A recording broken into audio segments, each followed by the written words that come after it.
ہم قبر پر جب جاتے ہیں سلام کرتے ہیں قبر والے کو، آپ جب روح ہے ہی نہیں وہاں پر تو ہم اس جسم کو جو سڑ چکا ہوگا، ختم ہو چکا ہوگا، ہم کیا سلام کریں اس کو؟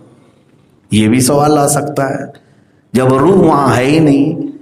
میرے عزیزو ایسا نہیں ہے، بلکہ وہ جہاں بھی رہے دنیا میں اس کے جسم سے اس کا تعلق ضرور رہے گا۔ اور اس زمانے میں ڈیجیٹل لائف میں یہ سمجھانے کی ضرورت نہیں ہے کہ روح کا جسم سے تعلق کیسے ہو سکتا ہے۔ ظاہر سی بات ہے ایک ہلکے سے چپ میں، ایک ہلکے سے سم کارڈ میں سیٹلائٹ کا تعلق آ سکتا ہے۔ کہیں پر بھی آپ موبائل لے کر کے جاتے ہیں، یہ تو نہیں کہ پورا سیٹلائٹ لے کے گھومتے رہتے ہیں۔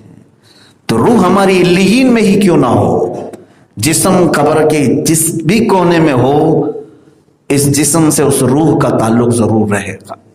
اور قبر میں جو کچھ بھی سزا ہو کہ جزا ہو، عذاب ہو کہ ثواب ہو، دونوں کا مزہ روح ضرور چکھتی ہے۔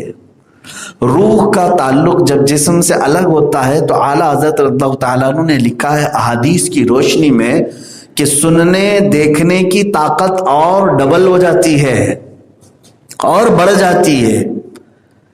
دنیا میں جو ہم دیکھتے تھے سنتے تھے اس سے کئی زیادہ بڑھ جاتی ہے طاقت روح کے جسم سے الگ ہونے کے بعد۔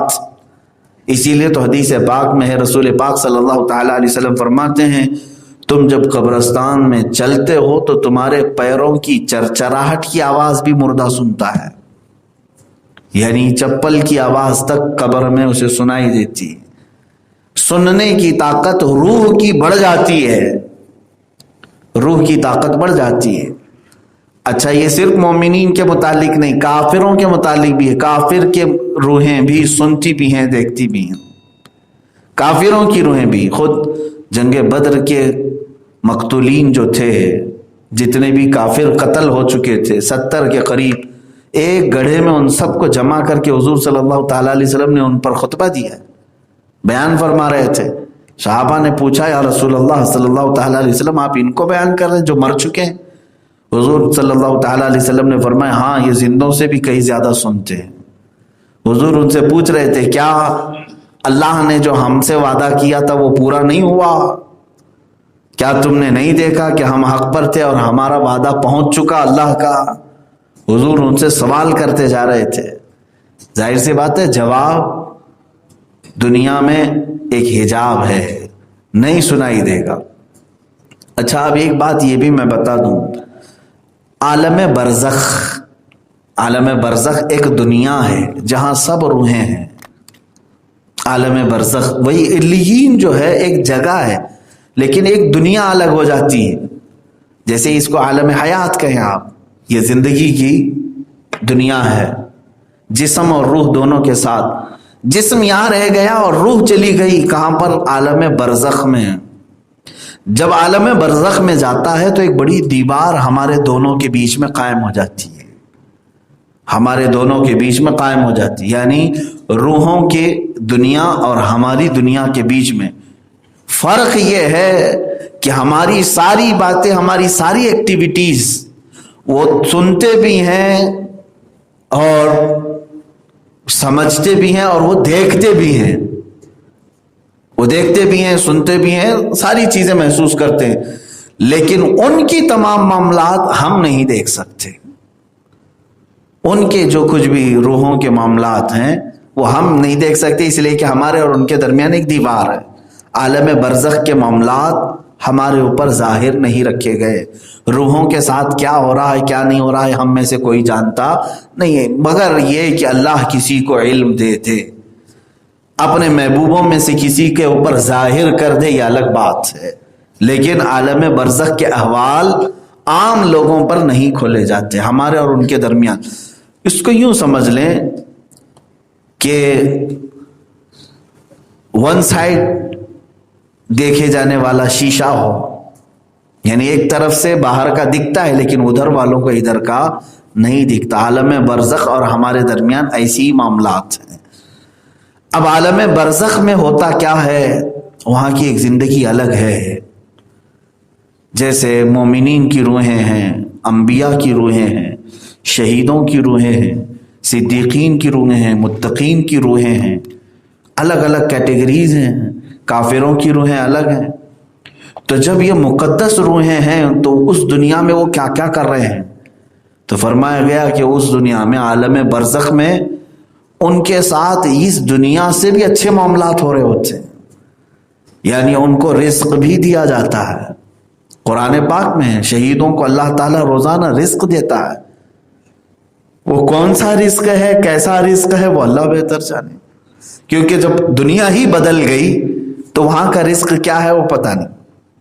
جیسے یوں سمجھ لیں آپ اس دنیا میں آنے سے پہلے بھی زندہ تھے ماں کے پیٹ میں، لیکن ماں کے پیٹ میں بچہ کیا کر رہا ہے وہ ہمیں باہر والوں کو معلوم نہیں، کیونکہ وہ ایک الگ دنیا میں ہے، الگ دنیا میں ہے۔ اور بچہ جو ہے اندر ماں کے پیٹ میں رہ کر کے باہر کی چیزیں محسوس نہیں کرتا ہے، دونوں کے درمیان دیوار حائل ہے ماں کا پیٹ، وہ اندر والا باہر کی چیزیں نہیں جان رہا ہے، باہر والا اندر کی چیزیں نہیں جان رہا ہے، الگ الگ دنیا ہے۔ اور پھر یہاں آنے کے بعد ہم ساری چیزیں ایک دوسرے کو دیکھتے ہیں، لیکن عالم برزخ کی چیزیں ہم نہیں دیکھتے، عالم برزخ والے ہمیں دیکھ رہے ہوتے ہیں۔ اب آگے چلتے ہیں، علیین کے مقامات پر انبیاء ہیں، صحابہ ہیں، شہداء ہیں، صالحین ہیں، سب کی روحیں ہیں، اور کبھی وہ سبز پرندوں کی شکل میں جنت میں اڑ رہی ہوتی ہیں، اور کبھی زمزم کے کنویں پر، اور کبھی خانہ کعبہ کے ارد گرد، اور کبھی روضہ رسول کے پاس، مومنین کی روحیں قبض ہونے کے بعد۔ کافروں کی روحیں سجین میں ہیں، 7ویں زمین کے نیچے شیطانی لشکر کے ساتھ، لیکن وہ قید میں ہیں۔